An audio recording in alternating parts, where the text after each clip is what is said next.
আসসালামু আলাইকুম। Hello everyone, কেমন আছেন? আই হোপ সকলেই ভালো আছেন। আল্লাহর অশেষ মেহেরবানিতে আমিও অনেক ভালো আছি, আলহামদুলিল্লাহ। Welcome to my YouTube channel biker bro, it's me Abdullah. So brother,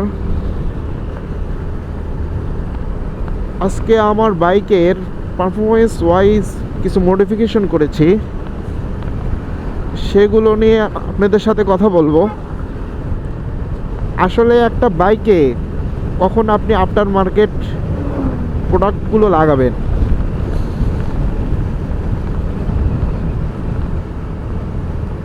যখন যেগুলো আপনার খুবই প্রয়োজন, যেগুলো আপনার বাইক রাইডিংয়ের ক্ষেত্রে খুবই ইম্প্যাক্ট, সেগুলো আপনি চেঞ্জ করতে পারেন যদি সেটা আপনার বেটার পারফরমেন্স দেয়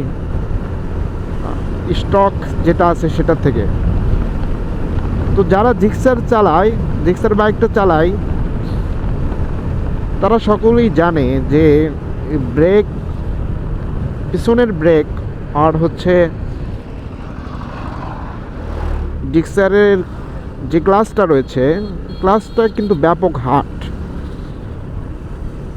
ক্লাসটা হার্ড হওয়ার কারণে আপনি যখন লং রাইড করবেন, বা যারা জিক্সার রাইডরা যারা রয়েছে, যারা জিক্সার রাইড করে,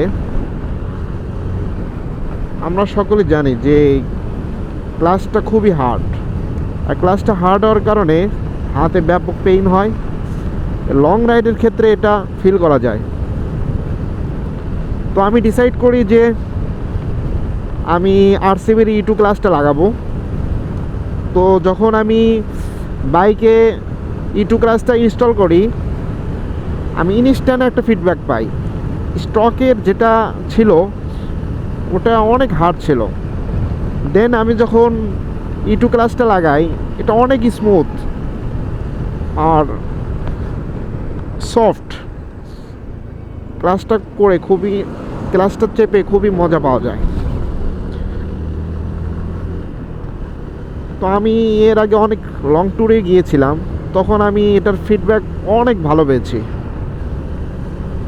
যখন বান্দরবন গেলাম, কক্সবাজার গেলাম, তখন দেখলাম এই ক্লাসটা আমাকে খুবই ভালো ফিডব্যাক দিয়েছে। আর একটা হচ্ছে, আমি সামনে দেখতে পাচ্ছেন এটা আমার E2 ক্লাস লাগাইছি, এটা E2 ব্রেক লাগাইছি। তো আমার এখানে আগে S1 মাস্টার সিলিন্ডারটা ছিল আরসিবির।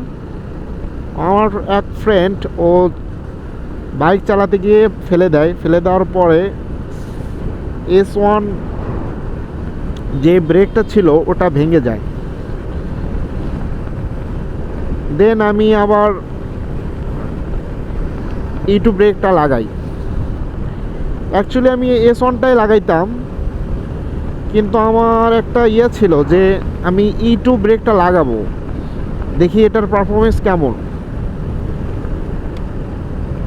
তো আমার এখন মনে হচ্ছে যে E2 থেকে অবশ্যই S1টা বেটার। S1-এর ব্রেকের যে বাইট, এটা স্টক থেকে তো ভালোই। ইভেন আমি যে আফটার মার্কেট E2টা লাগাইছি এটার থেকেও বেটার। আর বেটার হওয়ারই কথা, ওটা যেহেতু মাস্টার সিলিন্ডার আর এটা হচ্ছে রেডিয়াল, সো দুইটার মধ্যে ডিফারেন্স আছে। S1টা আসলেই খুবই ভালো।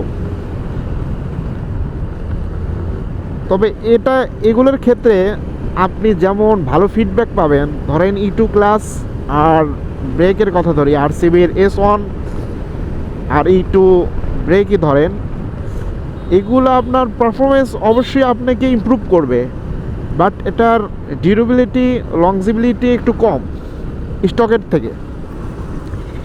স্টকেরগুলো আপনি লং টাইম চালাতে পারবেন, কিন্তু আপনি যদি E2 ক্লাস লাগান, আরসিবির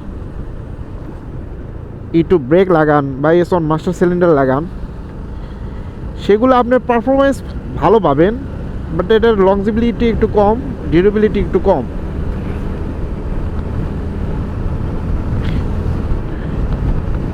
আর এটার কিছু মেনটেনেন্স আছে ব্রেকের, স্পেশালি ব্রেকের।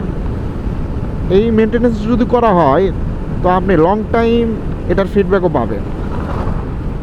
যেমন এই যেখানে যে ব্রেক ফুয়েল আছে, এটাকে আপনি চেঞ্জ করতে হবে। আপনি 2000-3000 কিলো পরেও চেঞ্জ করতে পারেন, অথবা আপনার রাইডিংয়ের ওপর, আপনি কতটা একদিন মানে কতদিন কতটা রাইড করবেন সেটার উপর নির্ভর করে, ডিপেন্ড করে। সো আপনি যখন 3000 বা 4000 কিলোর পর পরে এই ব্রেক ফুলটা চেঞ্জ করবেন, চেঞ্জ করার কারণে আপনি দেখবেন যে অবশ্যই একটা ভালো ফিডব্যাক পাচ্ছেন, এবং এটার লংজিবিলিটি বাড়বে এই ব্রেকের।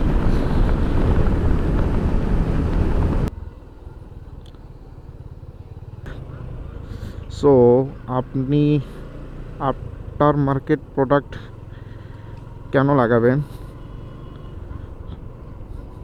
যদি আপনার মনে হয় যে আপনি পারফরমেন্স আরেকটু ইনক্রিজ করবেন, তাহলে এগুলো পারফরমেন্স করার জন্য আপনার জন্য ঠিক আছে। আর যদি মনে হয় যে না, করার দরকার নাই, তাহলে স্কিপ করেন। Thanks for watching. শুকরান, জাযাকাল্লাহু খাইরান। Drive safely, save lives, don't speed up, enjoy your life.